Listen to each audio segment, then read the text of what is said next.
Kumusta? Mabuti! For today's video. For today's video, maglilinis na naman tayo ng kwarto ni Lola at magbabawas-bawas ng mga antik na basura. At sa paglilinis nga ay nahanap namin ang antik na singsing at relo ni Lola. Nabigay pa ng kanyang asawa bago sila ikasal. Ayun nga't pati nga lata ng candy na wala namang laman ay nakatago pa. At pati nga mga lumang bills ng kuryente, tubig, telepono ay antik na din. Kahit lumipas na ang isang dekada, abay nakatago pa din. Ganyan nga si Lola kaingat sa kanyang mga gamit na kahit basura ay nagiging antik na sa sobrang tagal na nakatago. Buti nga't nasa kondisyon ng araw na yun si Lola at napapayag na itapon ng mga hindi kailangan. Si Lola yung tipo na kahit balat ng gamot ay ayaw niyang itapon at gustong itago. Kaya naman minsan palihim ko na lamang kinukuha kapag wala ng laman ng kanyang gamot para itapon. Napakahirap nga mag-alaga ng mga matatanda yung tipong kahit hindi pagod ang iyong katawan ay stress naman ang iyong isipan. Ayun nga't pati nga mga expired na gamot ay pinagtatapon ko na din at pati mga ointment. At kahit nga nung nabubuhay pa ang anak ni Lola na si Talia ay hindi rin mapakialaman ang mga gamit ni Lola at hindi maitapon ang mga kailangang itapon. Dahil ayaw ni Lola na pakikialaman ang kanyang mga gamit. Dahil gusto ni Lola na kung saan nakapwesto ang kanyang mga gamit ay dun lamang at hindi pwedeng galawin. Dahil kapag hinanap niya at hindi nakita ay tunay na stress ang aabutin at pati ikaw ay damay. At minsan nga ay ako pa ang nasisisi. Ay nga't ang dami din mga bagong wallet na aking nakalkal. At may nakita nga ulit ako ng mga kwintas na mayroong pendant na Star of David. Ang Star of David ay simbolo ng Jewish at ng Israel. Na ang tawag nila dito ay Magin David. Dalawa nga yung kwintas na nakuha ko at ang sabi ni Lola ay kuhanin ko daw yung isa para sa akin at iwanan ko yung isa sa kanila. At bago ko nga kuhanin ay tinapos ko muna na ligpitin ang mga kalat. Ganon nga kabait si na Lola sa akin na masaya sila kapag may binibigay sila sa akin. At kapag nga ako'y nagpapasalamat ay lagi din sinasabi sa akin ni Lola na kulang pa yun dahil sa ginagawa kong pag-aalaga sa kanila at pag-aasikaso. Dahil kahit nahihirapan ako at sobrang stress dahil sa kondisyon ni Lola ay hindi ko sila iniwan. Ay nga't pagkatapos kumalis ang mga basura ay madaming drawer ang nabakante. At pagkatapos ko nga dyan sa isang storage drawer ay yung isa naman ang aking isinunod.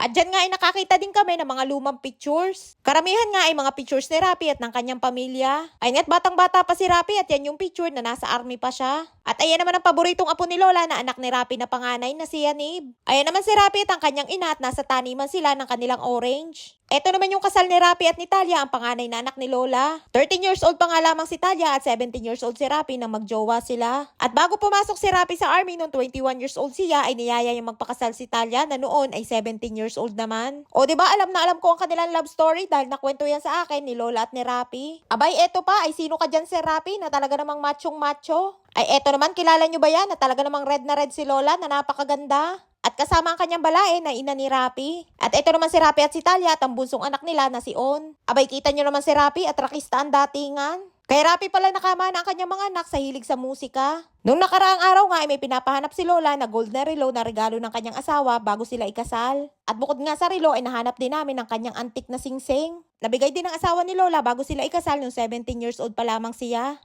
At ngayon nga ay 90 years old na si Lola at ibig sabihin ay 73 years old na ang singsing na yan. Ganyan nga si Lola kaingat sa kanyang mga gamit kahit sobrang napakatagal na ay nakatago pa din. At ito naman yung gold na relo na pinapahanap ni Lola. At tulad ng kanyang singsing ay 73 years old na din yan. Siguro ay totoong ginto yan dahil maganda pa din ang kulay. Ay nga't may nahanap din ako na hikaw at hindi ko na nga alam kung anong meron na kwento dyan sa hikaw na yan. Kaya naman din na tayo sa relo ni Nili na regalo ng kanyang lola. At 52 years old na nga yung relo na yan. Dahil ibinigay yan kay Nili noong 12 years old pa lamang siya. At pati nga yung album ng kasal ng paboritong apo ni Lola ay nakita din namin. Sa Germany sila ikinasal dahil taga doon ang kanya naging asawa na sa Steffi na isang German. Si Talia pala na panganay na anak ni Lola ay ang kanyang paboritong kulay ay blue. Ay araw-araw nga mula ulo hanggang paa ay blue ang kanyang suot. At pati ang kanyang bag ay blue din. Ay nga't higit-higit ko na ang nakuha kong basura sa kwarto ni Lola.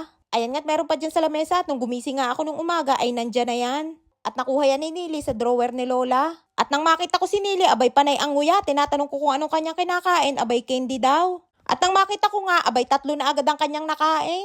Kaya naman ang sabi ko ay bakit niya kinain ay paniguradong expired na yan dahil sa tagal na nakatago. At nang tingnan ko nga expiration date ay 2020 pa. Ay 4 na taon na ang lumipas, abay nabanatan pa ng kain ni Nilush. Ay talaga namang walang patawad at kahit expired na candy ay talaga namang kinain. Ay nga't meron pang kahon ng chocolate na wala naman laman. At meron pang chewing gum at binili pa nga yan ng anak ni Lola na si Talia. Ay kung nagkataon na chocolate yan ay paniguradong ubos yan kay Nili kahit expired na.